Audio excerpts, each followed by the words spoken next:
Hey there, Steph here, and Appa. And today's video is about how to right size your challenge to the current moment that you're in. And when I talk about your current moment, I'm talking about your bandwidth, but I'm also talking about priorities as well as your emotional state. It's very important for you to take these into consideration before setting up your next goal or challenge in order to increase the likelihood that you will have daily wins. I would like to start with the last one, emotional state, simply because that one is so crucially important and it's one that people often miss or discard, or they think, just because in the past I've had emotional highs and lows, that doesn't mean in the future I will. In the future, they project themselves as always having emotional highs and always feeling positive. But for a lot of us, that's not realistic. So we want to take into account the days that we will have emotional highs as well as emotional lows.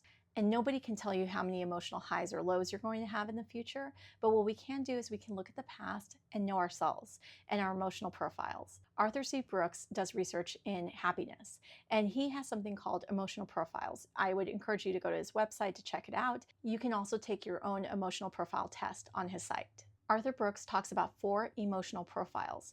We start with the cheerleader, who has very strong positive emotions, but they do not feel their negative emotions as strongly. My husband took the test and he is 100% a cheerleader.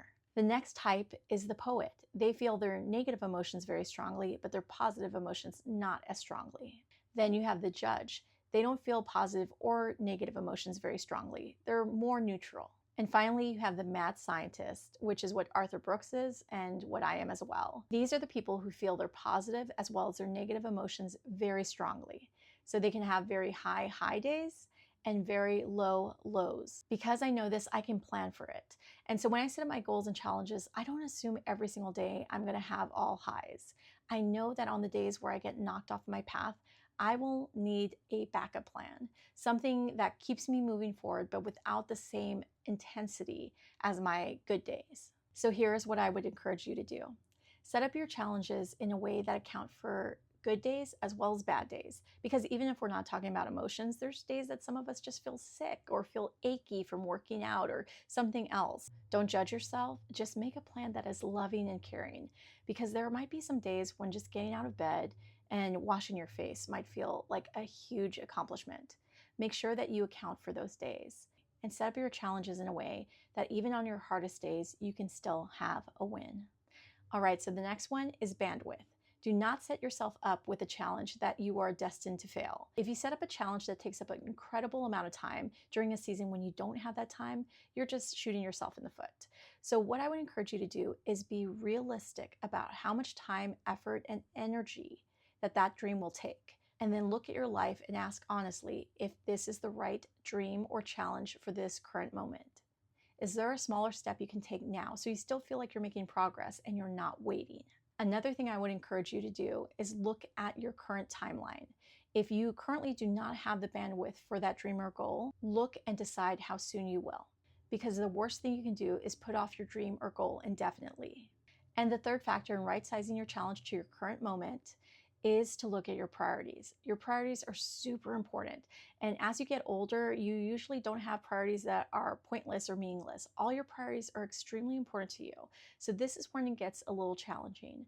But you want to be very clear on what your top priority is for every season, and then also what the second and third are. This helps you to make those tough decisions between competing priorities, especially when all of them are good and beneficial for you. And I'm taking my own advice. I decided to start posting daily on YouTube because I thought it would be fun and I would learn a lot from the experience, and I have. But now that I'm at day 33, I am also realizing some shortcomings. One is bandwidth. I no longer have the bandwidth to continue posting daily videos and giving them the quality and thoughtfulness that I would want them to have. And number 2 is priorities. So for me, I've shared this before, but my number 2 priority as far as my activities go is YouTube. My number 1 priority is my health. And I'll be honest, I've loved this challenge, but my health has kind of started to go down a bit, and not horribly in any horrible way, but I want to feel healthy. That's the most important thing to me, is to feel healthy and energetic. And number 3, emotional state. So for me, because I am a mad scientist, I know I have high highs and low lows. I love posting on YouTube. I really do. But I do think for me, 2 to 3 times a week is a much more steady, long-term plan. So that's something that would just help me as far as my emotional health, honestly. I won't feel as depleted. I won't feel as energetically all over the place. So I think just creating good, thoughtful, quality content and posting it 2 to 3 times a week is more aligned with where I'm headed. So that's how I am right-sizing my next challenge, moving my YouTube videos from daily to 2 to 3 times a week. I think it's the right fit for me. So I'm curious for you, how are you right-sizing your challenges?